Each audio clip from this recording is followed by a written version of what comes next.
रामधारी दिनकर जी की एक कविता है साथियों। जब नाश मनुष्य पर छाता है तो पहले विवेक मर जाता है। तो साथियों, सरकार को साथियों चेत जाना चाहिए। अगर सरकार अब भी नहीं चेती तो साथियों क्या होगा क्या नहीं होगा, ये तो हम चर्चा में बताएंगे।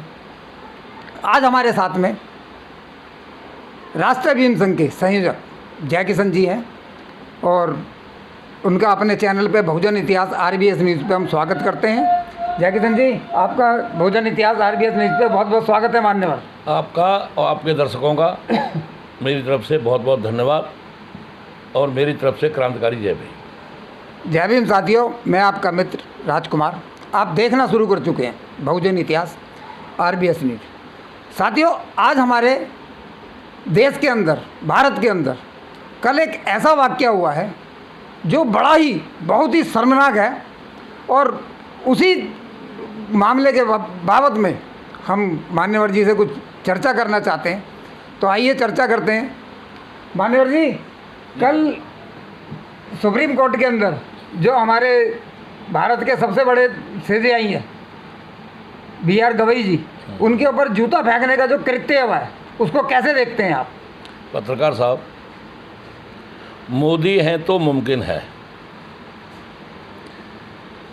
भारत के आज़ाद होने से आज 78वीं साल तक जो कभी कुछ नहीं हुआ वो इस मोदी की सरकार में हो रहा है। जब ये सीजेआई गवई और राष्ट्रपति जी का कुछ नहीं बिगाड़ पाए सामंतवादी, तो इन्होंने आरएसएस के थ्रू एक दलित वकील पर हाथ रखा और उनके ही हाथ से सुप्रीम कोर्ट में सीजेआई गवई के सामने और ये जूता कांड कराया। ये दिखाना चाहते हैं कि दलित भी सीजेआई गवई और राष्ट्रपति को पसंद नहीं करते। सो मेरी तरफ से दलित समाज की जनता से अपील है कि वो इस चीज़ को समझें और सोचें। ये फ़िरकाप्रस्त और जो सामंतवादी लोग हैं, जो देश की आज़ादी में इनका कोई योगदान नहीं, स्वतंत्रता आंदोलन में इनका कोई योगदान नहीं, ऐसे व्यक्तियों की बातों में आकर अपने ही समाज का अहित न करें, जिससे ये मनवादी अपनी विचारधारा में ताकतवर हो सकें। मान्यवर, ये पूरा का पूरा एक जिस हिसाब से इन्होंने एक षड्यंत्र रचा है, ये सारे के सारे कारण, ये हर कारण जो भी ये काम करते हैं, जो भी ये असंवैधानिक काम करते हैं, जो आरएसएस के संघचालक वो हों, चाहे आरएसएस के समर्थक हों, जो भी हमारे भारत विरोधी विचारधारा है, तो ये हमारे एससी, एसटी और ओबीसी लोगों को लेके क्यों करते हैं? मानवर ये अच्छी तरह से जानते हैं कि अगर हम किसी जिनका डीएनए L3MN है, यानी जिन व्यक्तियों का डीएनए L3MN है वो लोग विदेशी हैं, ये कई बार सिद्ध हो चुका है। और भारत के जो मूल निवासी हैं उनका डीएनए है A1B1।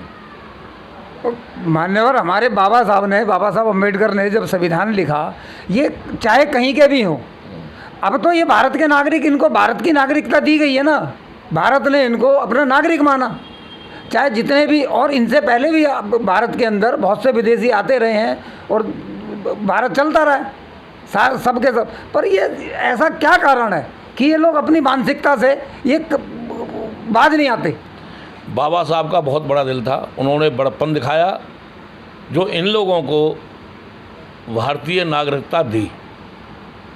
अगर इनकी जगह पर किसी कारणवश अगर कोई सवर्ण जाति का व्यक्ति अगर संविधान लिखता तो यहाँ के मूल निवासियों को वो किसी भी कीमत पर संविधान के अंदर कोई अधिकार नहीं देता।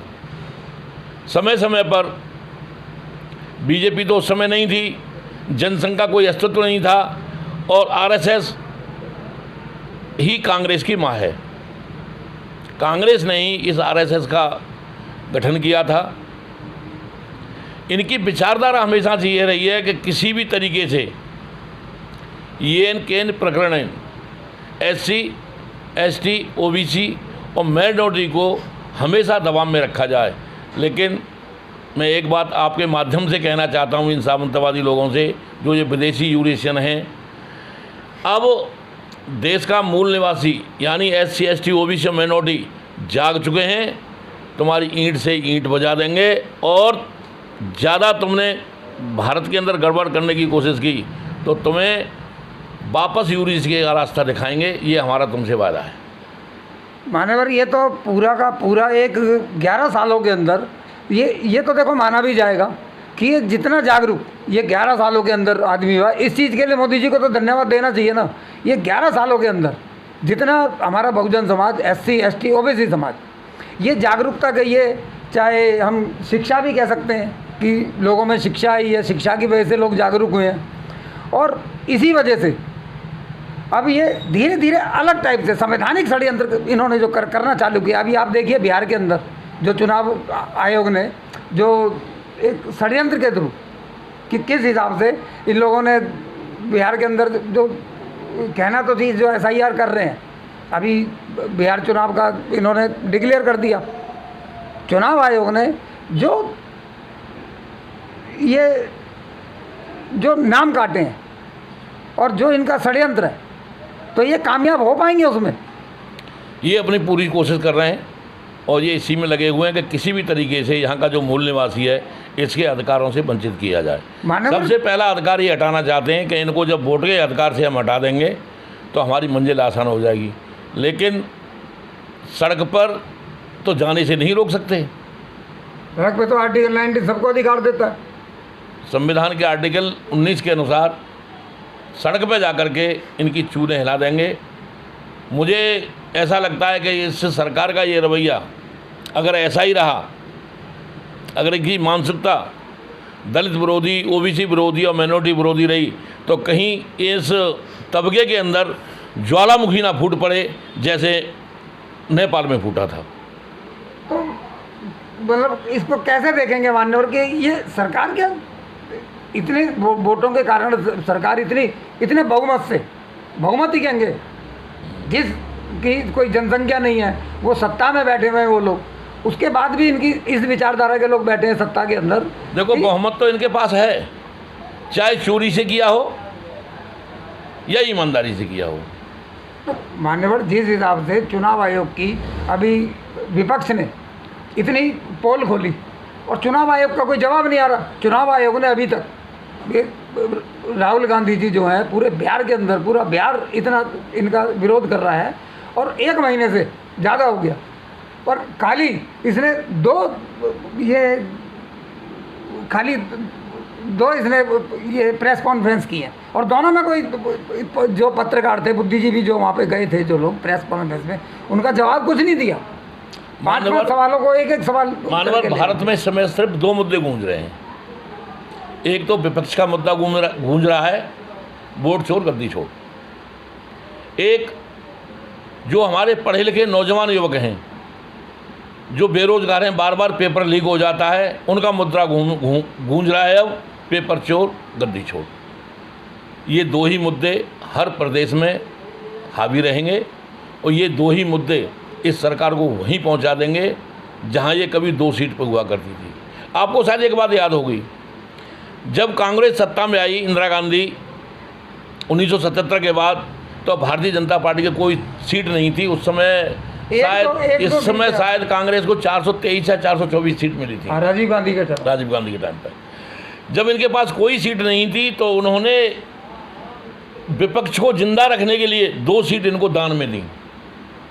और इन्होंने क्या किया, इनको सत्ता में आने पर जब कांग्रेस की 51 या 50 या 52 सीटें रह गई, तो इन्होंने कांग्रेस के किसी भी नेता को विपक्ष का नेता बनने का अधिकार नहीं दिया, क्योंकि विपक्ष के नेता के लिए 55 सीटें चाहिए।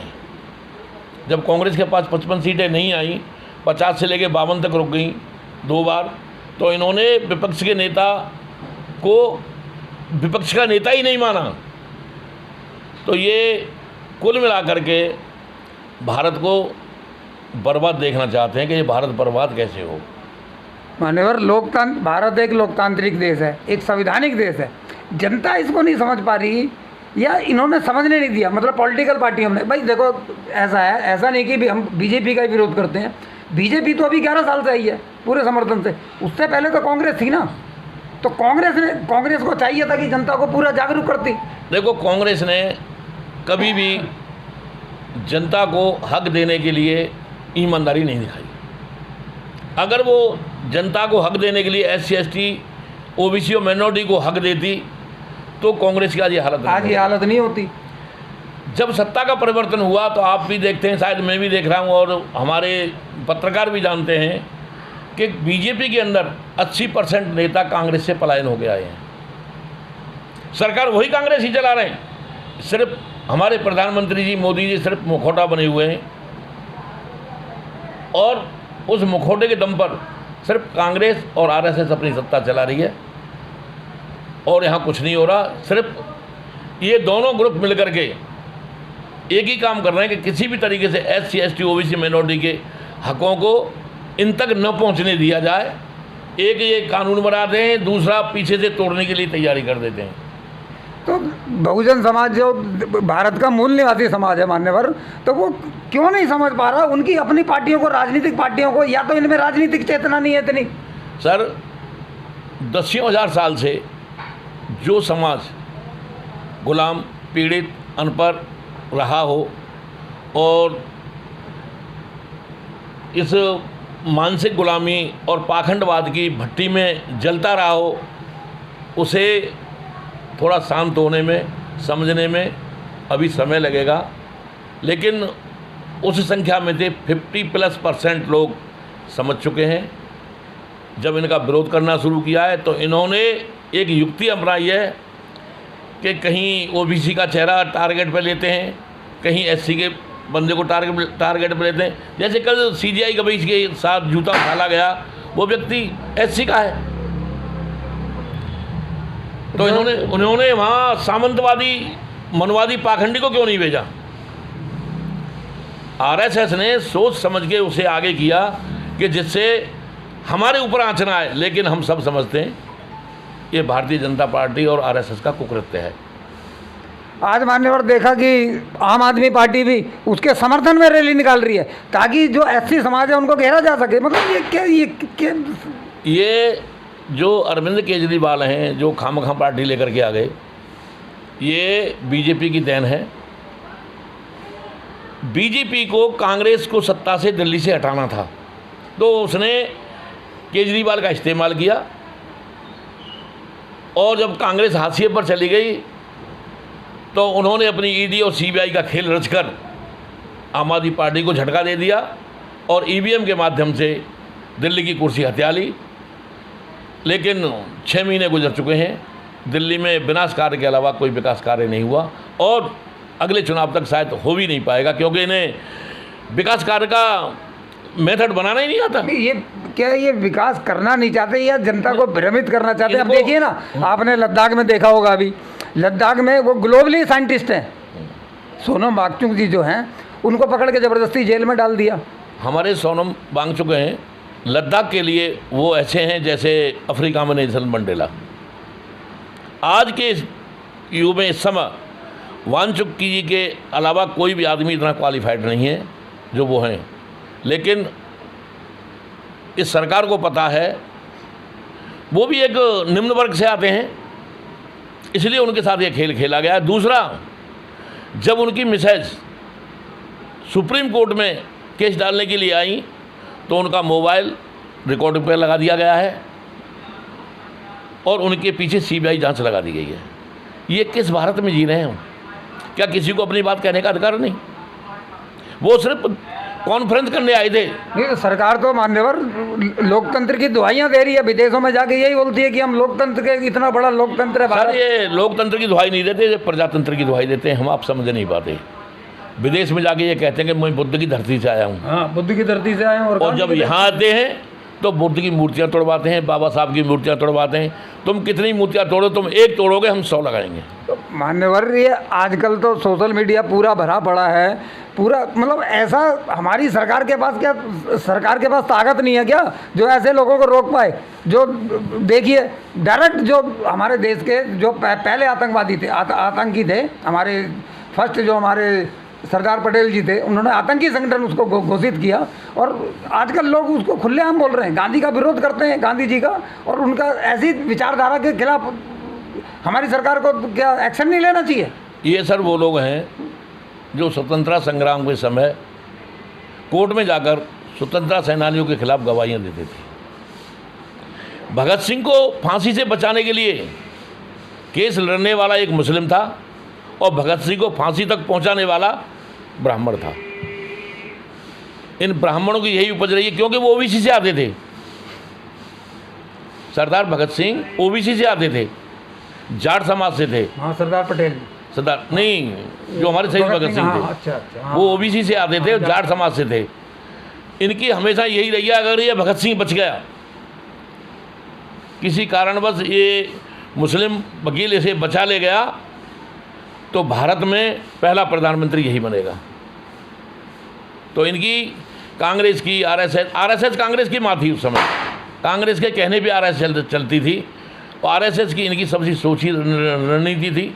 अब एक बात देखिए आप, जो इनके संस्थापक थे गोलवलकर के टाइम पे सावरकर हुए, उस समय सावरकर को 60 रुपये महीना माफ़ी मांगने पर और पेंशन मिला करती थी। उस समय हमारे टीचर को की जो सैलरी थी 40 रुपये, डीएम की तो सैलरी 40 रुपये थी उस टाइम। हमारे प्राइमरी स्कूल के टीचर की तनख्वाह 3 रुपये थी। आज हमारे टीचर की तनख्वाह 1 लाख के करीब, तो उस समय उसके 60 लाख रुपए का वेतन उसे मिलता था आज की डेट का। तो ये संविधान जीवन खुद जीते हैं, बाबा साहब के संविधान को ये खुद जीते हैं, लेकिन ये जनता तक नहीं पहुंचने देते। जो जीवन ये नेता लोग जीते हैं जनता का वोट लेकर, ठीक है। आजकल आप देख रहे हैं, ये 11 सालों किया जब से दिल्ली में सरकार बनी है, आपने देखा कितनी तोड़ फोड़ मचाई। अभी मेहरौली के अंदर 3 साल हो गए मान्यवर, वो मकान तोड़े हुए। सूचना आयोग से पूछते हैं तो सूचना आयोग कहता है मुझे नहीं पता, पुलिस प्रशासन से पूछते हैं तो कहते हैं ये हमारे उसमें नहीं है, और ना डीएम को पता। तो ये मकान तोड़ने वाले भूमाफिया हैं कौन? ये बगैर आदेश के हाँ जवाबी कार्रवाई नहीं करते, सब कुछ इनके पास डाटा है। ऐसे तो परसों भी कुतुब मीनार के पास में और दुकानें तोड़ी गई हैं। एक बच्ची है बेचारी छोटी सी, वो कितनी बिलख बिलख के रो रही है, उसके पास, उसकी माँ के पास कोई साधन नहीं है उस दुकान के अलावा जीविका चलाने का। क्या इस सरकार ने उसके जीवन, माँ बेटी के जीवन चलाने की कोई व्यवस्था की? अगर आप किसी को विस्थापित करते हैं तो सबसे पहले उसके पुनर्वास की योजना बनाइए। मान्यवर, वो लोग तो 50 साल से रह रहे थे। 1966 में उनके पापा आए थे, और वो एक ही परिवार के घर थे, 20 घर कम से कम, 20-25 घर थे, वो एक ही परिवार के घर थे। लेकिन गलती तो उनकी ये थी कि वो शूद्र थे। हाँ, ये बात आपकी बिल्कुल। इस सरकार में शूद्र की और मुस्लिम की और धार्मिक अल्पसंख्यक की कोई भी वैल्यू नहीं है। लेकिन हमारे ही लोग इस बात को नहीं समझ पा रहे। आज फिर उन्होंने एक अपनी स्कीम में कामयाब हो गए, सीजीआई के साहब के ऊपर जूता चलवा दिया, वो भी एक दलित से। तो जब तक हमारे लोग पढ़े लिखे वो लोग बेवकूफ़ हो जाते हैं, एक साइंटिस्ट, एक वकील, एक प्रोफेसर होकर के जब ये चौथी पास पत्रा वालों के पास जाता है कि शुभ मुहूर्त निकाल दो, तो मुझे कितना दर्द होता है कि हमारे देश के पढ़े लिखे नौजवान भी बेवकूफ़ी की आग में झुलस रहे हैं। ये प्रथा जब तक बंद नहीं होगी तब तक कभी भी SC ST OBC मिनोरिटी का कल्याण नहीं होगा। मान्यवर, एक सवाल आपसे और लूँगा, छोटा सा सवाल है, और हमारे दर्शकों को ज्ञान भी होना चाहिए। देखो, बहुजन समाज को हमारे ज्ञान भी होना चाहिए। हमारा चैनल तो ज़्यादातर बहुजन ही लोग देखते हैं। जब 1947 में देश हमारा आज़ाद हुआ, 1950 में हमारा संविधान लिखा। संविधान में बाबा साहब ने जनसंख्या के आधार पर सबको अपनी हिस्सेदारी दी, देश के अंदर प्रतिनिधित्व करने के लिए सरकारी नौकरियां दी। तो ये सारी की सारी आज भी हम देखेंगे हमारा कितना बहुजन समाज सेक्रेटरी है, कितना बहुजन समाज का आदमी हमारा कोई जजेस में बना हुआ है, और कितने हमारे बहुजन समाज के पास जो ज़मीनें हैं। हमारा तो कोई भारत के अंदर ना ज़मीन है हम लोगों के पास। तो ये जो षड्यंत्र ये करने वाला, भाई बीजेपी तो अभी आई है, बीजेपी तो आया है मुश्किल से 11 साल 12 साल हुए हैं अभी। 1980 में बीजेपी बनी है, जब से तो सीटें थी नहीं। तो ये जो सारा का सारा जो ये बंटवारा किया, तो ये तो मान्यवर कांग्रेस को वो करेंगे ना हम लोग। देखो मान्यवर, जब तक SC ST OBC मंदिर को दान, मनवादी को मतदान करता रहेगा, इनके अधिकारों पर कुठाराघात होता रहेगा। जब तक SC ST OBC के लोग ये हाई कास्ट को वोट देना बंद नहीं करेंगे, इनके खिलाफ कोई भी अच्छा शासन नहीं आ सकता, न इनके हित में कोई बात करेगा। जब ये इनको वोट देना बंद कर देंगे तो ये घुटनों पे आकर के आपसे रहम की भीख मांगने लगेंगे। मेरा यही जनता से अनुरोध है कि आगामी चुनाव में SC ST OBC का कोई भी वोटर इस सामंतवादी व्यवस्था के लोगों को, ब्राह्मण ठाकुर बनिया, इन तीनों में से किसी को वोट ना करें, क्योंकि ये तुम्हारा वोट लेकर के संसद और विधानसभा में जाकर तुम्हारे खिलाफ कानून बनाकर और तुम्हें हर तरीके से परेशान करने की कोशिश करते हैं। मैं पुनः कहता हूँ, आगामी चुनाव में SC ST OBC किसी भी कीमत पर ये पाखंडवादियों का और मनवादियों का समर्थन ना करें, इनको वोट न दें किसी कीमत पर, न बेशक नोटा दबा दें, लेकिन इनको वोट ना करें। अभी कल की या परसों की एक न्यूज़ आई है, बरेली के अंदर उनको एक हरिओम वाल्मीकि को इतनी बुरी तरह उसको बेचारे की हत्या कर दी, और वो कहता उसको बहन जी याद नहीं आई। ठीक है, इसको कैसे देखेंगे मान्यवर? वो डायरेक्ट उसने बोला, वो राहुल गांधी का नाम ले रहा है। बरेली का परसों का केस है। हाँ, परसों का केस है। वहाँ वाल्मीकि की हत्या हुई। हाँ, वाल्मीकि की हत्या हुई। कहीं ये प्रदर्शन उग्र ना हो, इसी चीज़ को दबाने के लिए RSS ने सोची समझी राजनीति से एक वाल्मीकि को खड़ा करके CBI पर जूता उछलवा दिया कि वहाँ वो चीज़ दब करके, और जितना भी वो समाज है SC का 2 जगह बढ़ जाएगा और हमारे खिलाफ प्रदर्शन नहीं हो पाएगा। तो वो उसमें कामयाब हो गई। ये मानने वाले, उसने कांग्रेस को पुकारा, लेकिन वाल्मीकि समाज हमारा ये भूल जाता है। जब 70 सालों से कांग्रेस ने आपके हितों की रक्षा नहीं की तो कभी नहीं झुकती। आगे अगर SC ST OBC के हितों की रक्षा कोई कर सकता है तो वो सब बहुजन समाज पार्टी है, बहन मायावती हैं। आप सब लोग इकट्ठे हों, अगले चुनाव में जहाँ भी चुनाव होता है SC ST OBC मुक्त होकर के बसपा को वोट करें, और किसी भी ब्राह्मणवादी और मनवादी और पाखंडीवादी लोगों के समर्थन में वोट ना करें। मान्यवर, आपने बोला चलो बसपा को वोट करना चाहिए। मैं वाल्मीकि की समाज की तरफ से एक सवाल लेता हूँ आपसे। अभी जो ये हरिओम जी की हत्या हुई, हरिओम वाल्मीकि की, बहन जी का तो एक ट्वीट भी नहीं आया उसके ऊपर। क्या बहन जी को इस पे ट्वीट नहीं करना चाहिए था? नहीं, ये तो मैं मानता हूँ कि बसपा की ये गलती है, लेकिन आया जरूर होगा। लेकिन हो सकता है ये सामंतवादी व्यवस्था के लोग जो मीडिया में बैठे हैं वो नहीं दिखा रहे हों, क्योंकि हमारे बहुजन चैनलों के द्वारा अगर कोई चीज़ डाली भी जाती है तो उसे ट्विटर भी पे डाली जाती है, किसी पे डाली जाए, ये यूट्यूब वाले उसे दबा देते हैं, उसे प्रसारित नहीं करते। 1 सेकंड की दिखाई, उसके बाद इसे ब्लॉक कर देते हैं। चलो मान्यवर, आपका बहुत बहुत धन्यवाद। और मैं एक बात बताऊं, राष्ट्रीय भीम संघ आगामी चुनाव में जो दिल्ली प्रदेश में MCD का चुनाव होगा, खुले तौर पर पूरे दिल्ली के अंदर ये प्रचार करेगा कि किसी भी कीमत पर सामंतवादी, मनवादी और पाखंडवादियों को SC ST OBC वोट ना करें। बाकायदा मैं इसका खुद पूरी दिल्ली के अंदर प्रचार करूंगा, बैनर झंडे लेकर के। चलो मान्यवर, आपका बहुत बहुत धन्यवाद हमारे चैनल पे आने का। और साथियों, ये हमारे राष्ट्रीय भीम संघ के संयोजक जयकिशन जी थे। इनके विचार हमने इनसे काफ़ी कुरेद के सवाल किए और आप लोगों तक पहुँचाए।